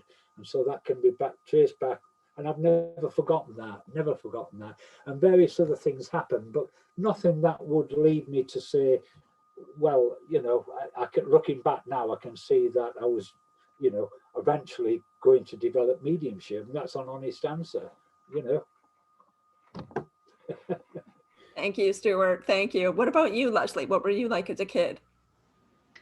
I can't say that I had, you know, I could trace any of this interest back to my childhood, really. I mean, I was kind of awestruck, and I had a good imagination, and I had a curiosity about, you know, about death. I mean, I was sort of, I don't know, I had questions and, you know, connections, but I was nothing, I don't think, particularly unusual about. And then when I was in college, I was about 19 when I first really got focused on spiritual. I became a Zen Buddhist and was practicing with a group. So that was when my sort of spiritual journey began. But before that, I wouldn't say anything particularly relevant happened. Thank you. Well, I wanted to ask all the same. You never know sometimes, you know, how people's origin stories really begin. So my second half of my question is the role of children in terms of spirit in the spirit circle or the spirit team in seances. They are responsible largely, it seems, across the board for, they have a very important role for bringing up the vibration, bringing up the energy in the room in order for other things to happen, in order for other spirits to come through, and creating an atmosphere of engagement, of joy, of excitement, having a wonderful sense of humor, which Christopher does. He sounds extremely mischievous.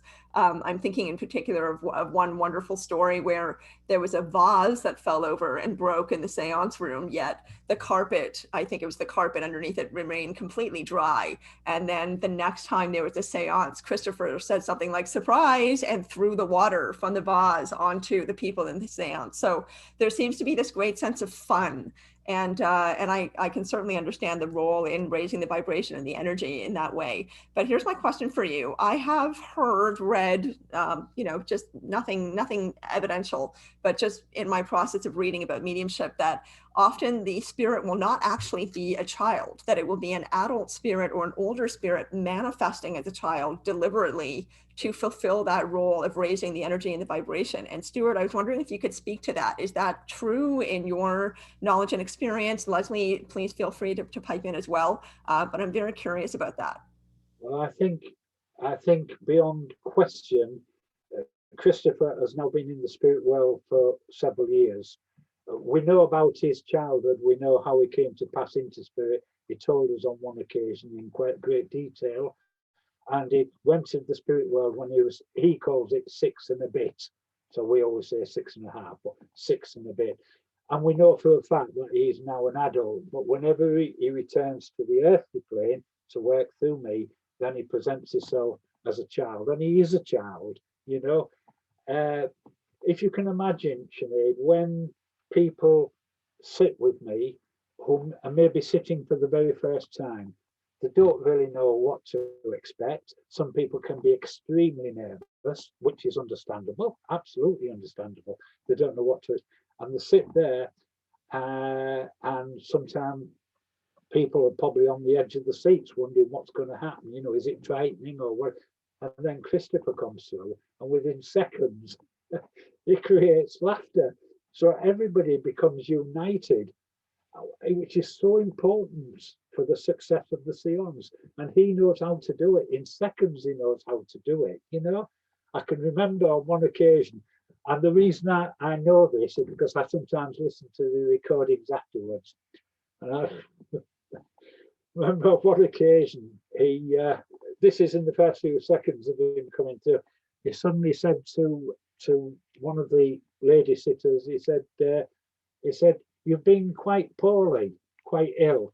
And she said, "Yes, I have." He said, "And you've been wondering, haven't you, that whether or not it's your time to come into the spirit world?" She said, "Yes, I have." So he said, "Well, you don't have to worry." He said, "Because you're not coming yet."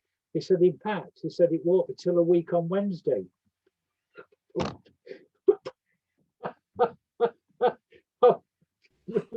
Well, immediately everybody becomes united. You know, everybody, because laughter is the best thing to unite people. So I don't think anybody expected him to say that. It'd be a week on Wednesday before you come. You know, so I think the role of a child, you know, like Christopher, is very, very important.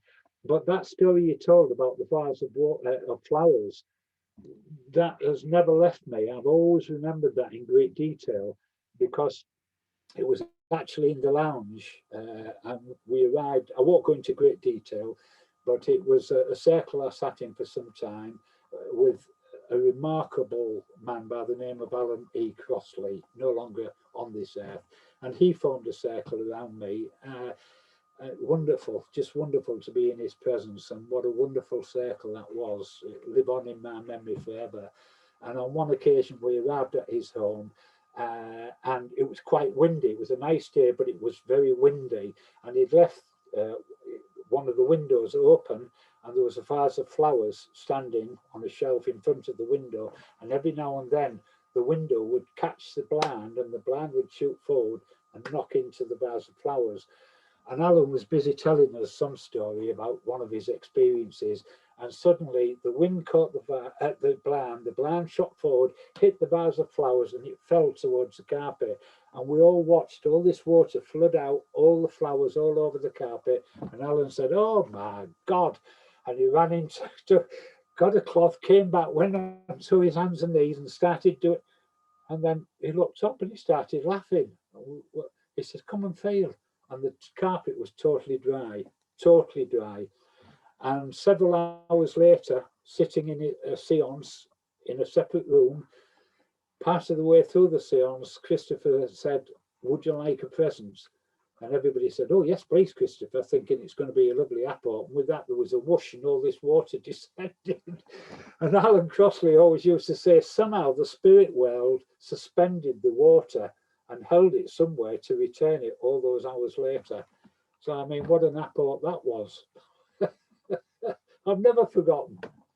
Wow, wow, just extraordinary. And it sounds like so much fun. You know, I mean, the enjoyment that you have is so apparent. And the accounts that I've read of just the joy, the expansion in perspective and in understanding that people experience and what it brings to their lives to go through, you know, these experiences with you. If you can talk a bit more about that, I'm very curious about, you know, how has it changed your life? How has it changed the lives of people that are participating in this with you? And I actually want to pay respect to the home circle that you have. Speaking of the people who participate, June and Ray Lister, Alf and June Winchester, 20 other members, including Leslie Kean now.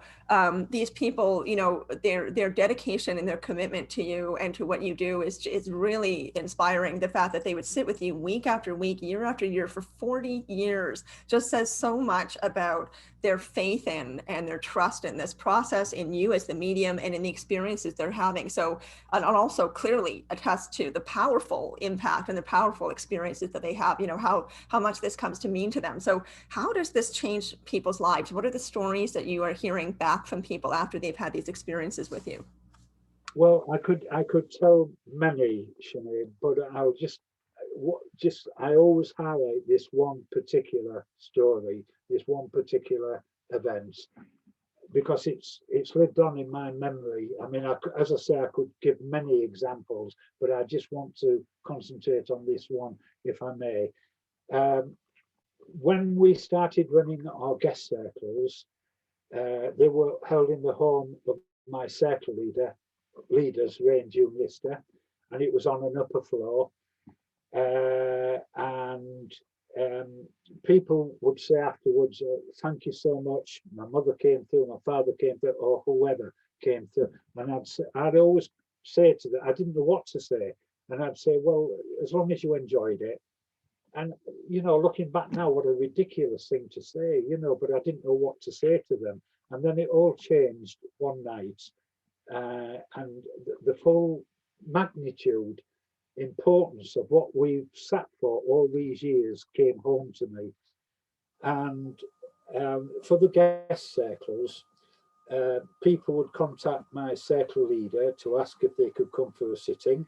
And he would be always very, very careful as to who he allowed to come to the sittings, obviously, because his role is so important.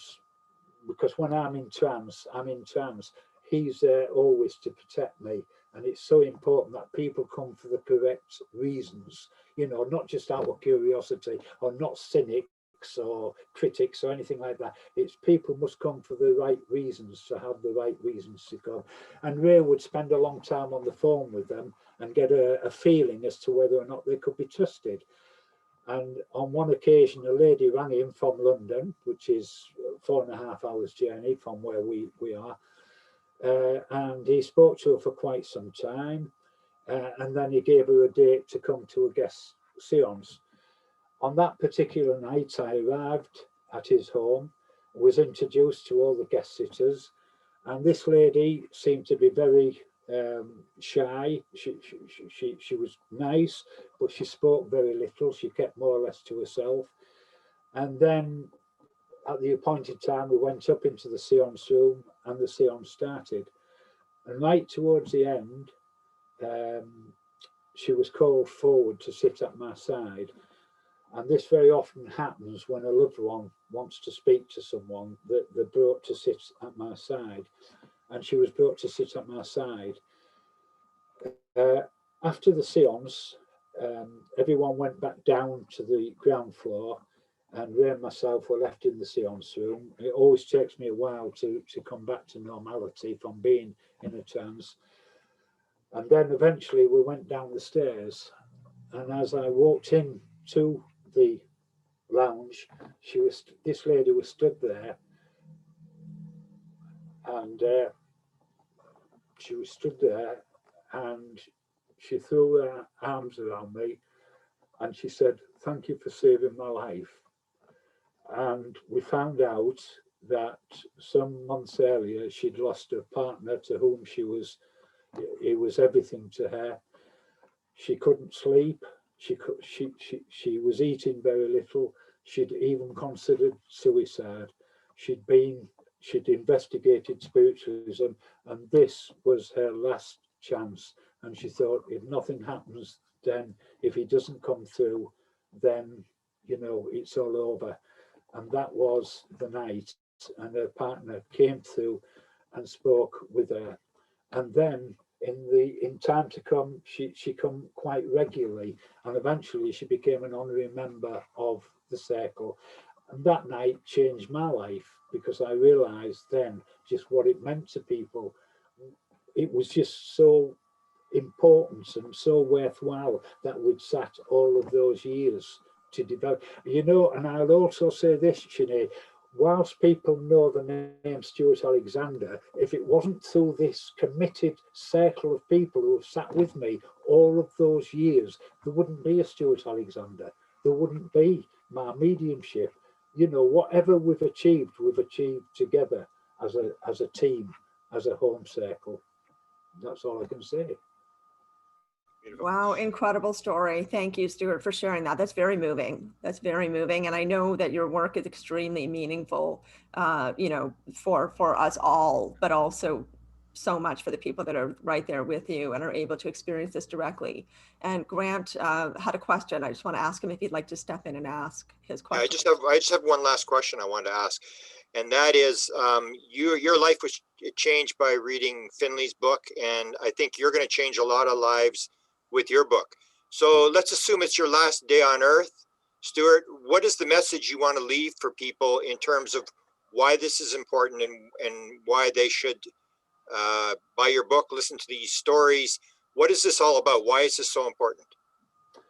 I think it's of vital importance, particularly in the troubled world in which we live at present. And there's no question about it, it is a highly troubled world at present. And I'm not just referring to the coronavirus, not just that. I think that if only survival and communication can be scientifically proven and accepted by the world in general, then, as I said earlier, it would be a totally different world that we live in. You know, and I can tell this story now in just a few seconds, Grant. Leslie knows this already because I emailed her earlier today. We have friends, a gentleman and his wife, that have been friends now for 50 years. And he has been quite ill for quite a considerable period of time now.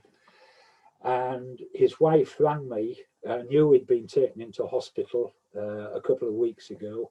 And his wife rang me today around, I don't know if it was 3 o'clock, 3:30, to tell me that he'd passed away, passed into spirit, which, as you can imagine, you know, was deeply distressing in one respect, because even though I'm a spiritualist and I'm a medium, we cannot avoid the grieving process. We have to go, that's natural. We have to go through but eventually, because of our knowledge, then, you know, obviously that helps tremendously. Now, I will say that he and his wife unbelievably lost two of the young daughters some years ago within a year of each other. And when I was speaking to his wife this afternoon, I said to her, well, you know, I said, he will have been greeted by your two daughters. And she said, absolutely, he will have been. And you know, the strange thing is that I woke up in the middle of the night last night, and I thought about him, and I thought, if he goes now, his daughters will be waiting for him. And how wonderful to know that that is true, that he will have been a great loss to us, but he will have been greeted by his loved ones, particularly by his two daughters. And if only mankind could accept the reality of survival, and this is just the beginning of our journey, just the beginning on the earth, the beginning of our journey. But we're all united, or we would be united, if only this could be accepted as a fact. What more can I say? Beautiful message.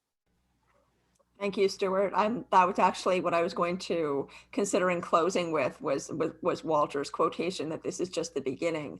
It's extraordinary to think that this is just the beginning, because there's such an incredible amount happening. So that is so exciting, and it gives us so much to look forward to on this journey of discovering so much more about our reality and what lies beyond it. So on that note of what lies beyond our reality that we know here in the third dimension, you might say, what is life like for them on the other side? I mean, are they all getting together and going bowling and having martinis? What are they doing? Have they ever been able to explain what it's like? Because I know they've said that for them, there is no sense of time. There is no sense of space. They're likely free to do whatever they like. But then I hear stories about spirits continuing to do the things that they already like. So, you know, if they have a sticker collection, they keep a sticker collection in the afterlife, that kind of thing. What are you hearing about what they're doing over there? What life is like for them on the other side? Well, to an extent, I have a problem here, because invariably throughout the seances, I'm in a trance condition. So I don't really get to hear, unless I listen to the recording afterwards, which I do on occasions when something of real importance has been said. Oh, I'll listen to that, you know, and I'll listen to it. So I'm not really the correct person to ask. All I will say, and I've said this in my book, is that for us to try to explain or to describe what life is like in the next state of existence would be like trying to explain to a blind man, you know, what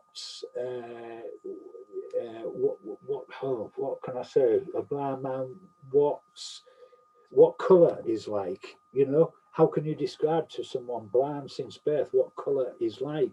Or describe to a man who's been deaf, totally deaf from the very beginning of life, how can you describe what the sound of rain is like? You know, you can't. I understand that it's a world of absolute love and harmony. And as you've said, you know, if you've been into sticker collections and you carry on, you know, it's just a wonderful life. That's all I know about it, a wonderful life. I just say this, actually, because I heard what you said about yourself being partly deaf. We have a lady who's an honorary member of our circle, called Katie Halliwell, and she's written a number of books about her experiences with, you know, she wrote 3, but she's just condensed them and put them into one single volume. Now, Katie has been deaf since birth. She's been deaf since birth. And when she first sat with us, she was, you know, she wondered how on earth she was going to hear the spirit people speaking. She'd be able to witness the physical manifestations, but she wouldn't be able to hear, particularly in the dark. She couldn't lip read, obviously, in the dark, etc. But over a period of time, the spirit world said to her that she had an important role to play in the future, important role, and therefore it was important that she should be able to hear. And so gradually they worked on her. And now whenever she sits with us, she says right from the beginning of the seance, she feels as if there's like a bonnet being lowered onto her head, and then she can hear. But she can only hear within the seance room. When the seance is over and she steps outside, then she can't. She can't, you know. But she has... That is yeah, fascinating. it is. She has very, very strong hearing aids, and she literally, if somebody speaks to her from behind, she can't hear. You know, she relies on lip reading, and So how extraordinary is that? You know. Wow, that is incredible. And oh, sorry, go on. Well, they knew that she had an important role, which was the 3 books that she produced, and therefore, you know, it was important to them that she should be able to hear what takes place, and she can within the seance room. Yeah, how interesting. There you go, Sinead. You got a new interview. You can do one in sign language. Maybe. I am fluent in sign language. I taught deaf children for 12 years, actually. I still teach them, but not using American Sign Language. So, wow. Yeah, I just want to reiterate. I mean, I know Katie very well, and I've seen that. I've sat with her many times, and it's just incredible. You know, outside the seance room, she's got the hearing aids, and she's straining to hear, and she's, you know, and then she goes in there and she just has normal conversations that she could never have outside that room. It's just miraculous. Yeah. That's fascinating. I mean, it does speak to, I remember seeing a reference from one of you in I'm sorry, I don't remember if it was Leslie or Stewart, referencing NDEs and the fact that the brain can completely die. There can be completely zero brain activity. And yet that consciousness of the person who's lying there dead on the table or dead on the table can go elsewhere and can witness what's occurring in the room. You know, the entire thing will be documented by a medical team. This could be happening in a hospital. So it's documented on machinery in data, black and white, that this person is brain dead. And yet this person is able to travel, see in the room what is going on, and then come back into their body and reiterate conversations and you know, say things that they had witnessed occurring around their body while their brain is completely out. So, you know, that makes me think, in reference to what we were just saying, that it's really about energy, it's about consciousness. And Leslie actually is a testament to your participation in the circle, the fact that you are part of this, the group across the water, and yet still able to be so actively involved in what's going on. You know, having created your own seance room, so to speak, in the closet in your apartment, inviting other people, you know, following all the protocols of the seance, and being able to fully participate in what's going on, and then have these manifestations. You know, these afterwards, Christopher stealing your glasses, returning them later, the handprints, the book tests, all of that. It really does speak to consciousness and to our rising, you know, our increasing understanding of what that is, and also energy, and the fact that it does not have to be locally generated. It can be right. It can be happening elsewhere. So if the two of you would like to speak to that, that would be wonderful as well. Well, it's just interesting what you said about NDEs. I never thought about this before, because when Stewart's in trance, he's not in his body, really. I mean, he's gone somewhere else, and his brain and his vocal apparatus are made available to the spirit energy to come through him. And it's, yeah, in NDEs, it's sort of the same thing, that the person is not, they've vacated their brain. The difference being there's not a spirit person coming in to make use of it, but it's sort of evidence of the same kind of phenomenon. You know, that consciousness is functioning. I mean, the fact that consciousness functions independently of the brain, to me, is like, at this point, it's been established as far as I'm concerned.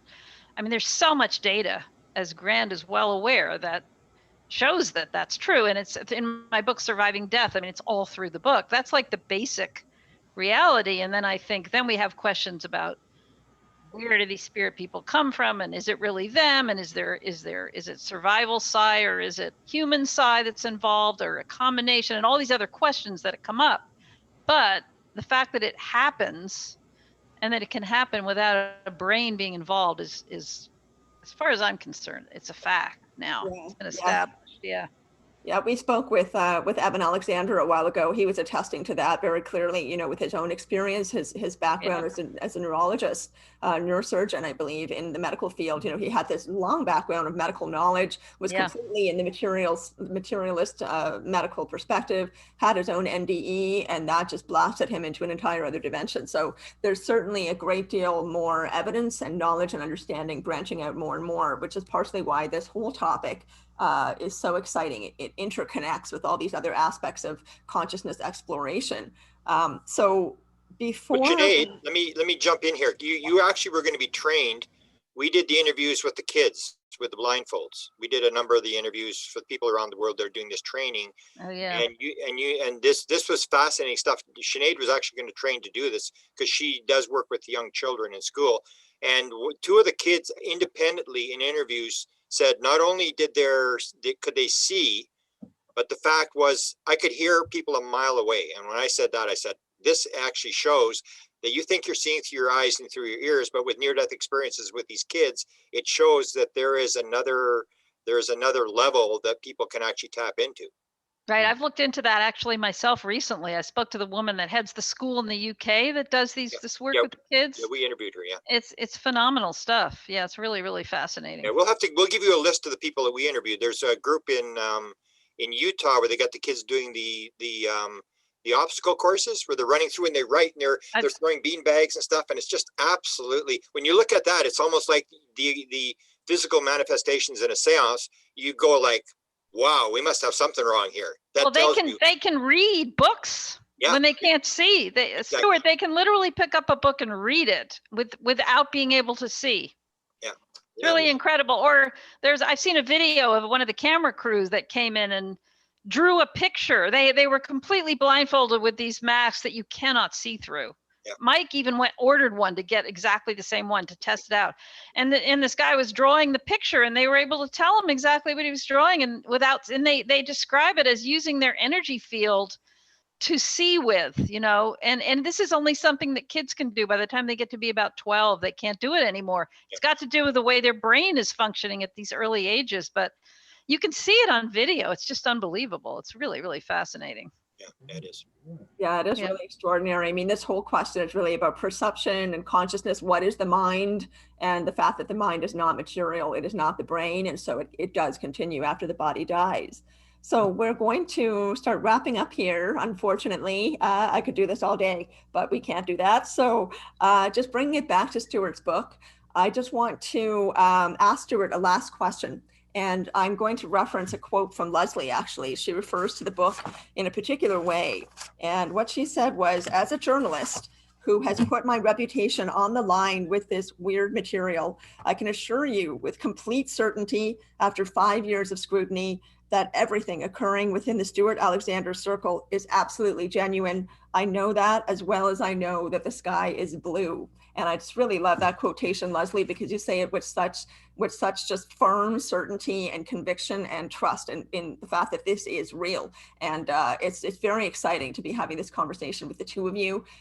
You've brought so much depth of knowledge and experience and wisdom and understanding to this conversation. There's so much more to talk about, but we don't want to take up too much of your time. So Stewart, I just want to reference, and I'm going to bring your book up to the camera so people can get a really good look at it. This is the book. It is called An Extraordinary Journey, The Memoirs of a Physical Medium. It has been revised and updated. Leslie assisted you with the editing of this book and wrote the epilogue.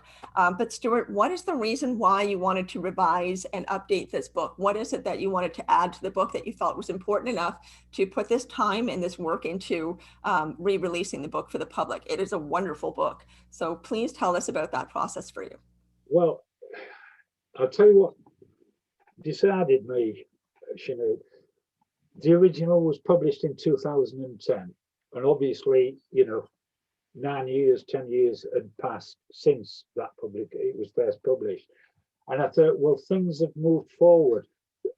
Things have happened since then. It needs to be revised and updated. That's the important thing, updated.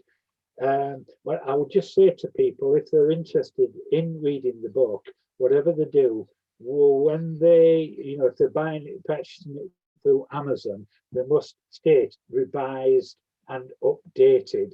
And I say that because the original is still available, but at a ridiculously high price, So it's not that one. It's not the original, the 2010 version. They really must, look at the revised, updated version. But as I say, there was so much has happened since 2010. And I thought, well, I really must revise and update it, because I see that book as a kind of legacy, if you like. I hope it will continue to speak for me when I've long since left this earth. And that's one of the principal reasons I wrote it in the first place. I see it as my legacy. Beautiful, beautiful. Thank you very much for doing this. It has been an absolute honor, and we will do whatever we can to make sure your message gets out. And an absolute honor to have met both of you and talked to you about this. And thank you for sharing with the world. It's been a pleasure. Thanks for having us, Grant, and thanks, Sinead. It was wonderful to be with you guys. It was wonderful to be with you as well. I just want to reiterate, this is extra special because this is the first time the two of you have done an interview together on this topic. So for that reason also, I'm very, very, very grateful. It was remarkably easy to bring this together, suspiciously easy. So I really am so grateful for that. And I just want to ask you before we say goodbye, is there any last comment or last word you'd like to say for our listeners, something that you feel might be important for them to know before we say goodbye? I would encourage them to read Stewart's book, because you get to read this, how it all developed. And it is so clear when you read the book how authentic this is. There's also testimonies from other people who have sat with him. And, he can't really describe his own mediumship, but over the years, sort sections that people have written about what they've seen in that room. So it's a lot. There's a lot to it, a lot more than we could possibly cover in this interview. So I would just encourage anybody who's interested to get the book, and you'll go through on this journey, and you'll really understand a lot about Stewart as a person and about his mediumship if you read that book. And it's just, I highly recommend it. What can I say? And thank you, Leslie, for encouraging him to speak out, because he doesn't want to be the focal point of this thing, but you encouraged him to do some interviews. So we appreciate you doing that. Yeah, well, I want his message. I think he has a lot to share with people. Oh, yes. Yeah, very courageous of you, Stewart. And I'm so curious what the experience of physical mediumship is like for you as well, but that's a whole other conversation. So again, please, audience, read Stewart's book. It is absolutely wonderful. It's beautifully written. It's packed full of incredible stories. The evidence is absolutely overwhelming. It is extraordinary. And so please go out and buy that book to read it. And I hope that everyone thoroughly enjoyed this conversation. There may be more, but physical mediumship in general, is something definitely to watch as we come further and further into a deeper understanding, a more broad and rich understanding, fuller understanding of what consciousness is and how the mind actually behaves, as opposed to the previous knowledge that we thought that we had about the mind basically existing in the brain. There is so much more out there to know. It's very exciting. And again, we are very honored to have had Stewart and Leslie with us today. Thank you so much to both of you for being here. Thank you, Grant, for allowing me to lead this interview. I probably should have said that at the beginning. Your fans might be complaining that I've been talking a lot, but Grant very generously allowed me to lead the interview. So thank you for that, Grant. This will be up on Grant's YouTube channel. And thank you, everyone, for your attention. Good night. Thanks very much. Thank you.